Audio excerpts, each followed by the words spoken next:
يا الله. مواجهة بيني وبين دكتور فادي. وين كانت نانسي بهالوقت؟ كانت بأوضتها؟ طبعا.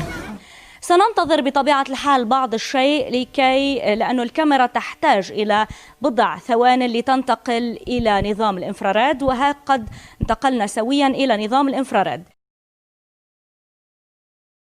Mesdames et messieurs, c'est la preuve de l'innocence de Mohamed Hassan Al-Moussa. Il a été tué par Fadi Al-Hachem, qui est le mari de l'artiste libanaise Nancy Ejram. Tout était truqué pour cacher le crime. Mais il y a de grandes preuves, la voix d'une rue principale et une grande opinion publique dans le monde arabe. Ils ont utilisé un faux masque à l'intérieur du crime. Ils ont tué un jeune homme innocent.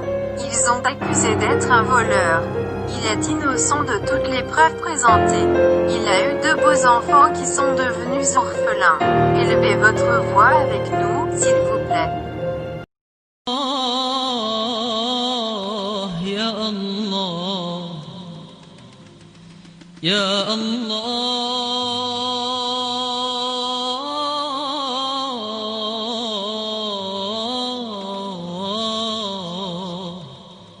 يا الله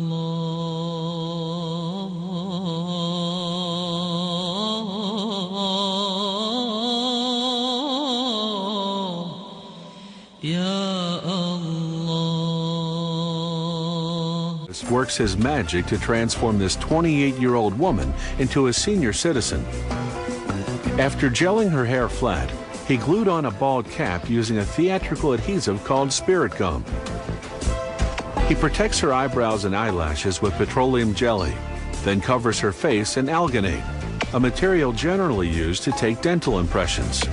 Then he applies wet plaster bandages. After 25 minutes, the materials harden into a mask. Now he lines it with plaster. In a half hour, the plaster hardens into a perfect replica of the woman's face. Like putting non-stick spray on a baking pan, he coats the model in a release agent. Then, using professional-grade plasticine, he begins to sculpt an elderly face. He smooths out the wrinkles with strong rubbing alcohol so they'll look realistic. He uses a bumpy rubber pad to give the skin an aged orange peel texture. The finished sculpture sits in water for 2 to 3 hours. This activates the release agent, detaching the plasticine from the plaster underneath. The artist carefully cuts the sculpture into sections. The number of pieces varies with the size and complexity of the mask. Now he can start producing the mold he'll use to cast the elderly woman's face mask. First, he takes a thin plaster impression of each piece. Then he coats the impression in plaster to make the positive half of the mold. Once it hardens, he applies the plasticine piece to space the depth of the mold cavity.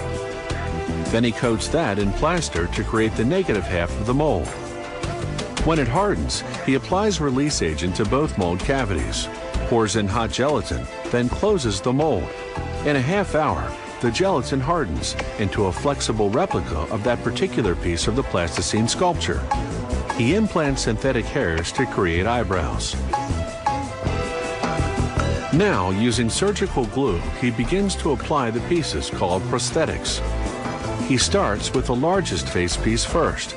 It includes the nose, cheeks, neck, and upper lip. He cuts a hole in the chin area so that he... يا الله يا الله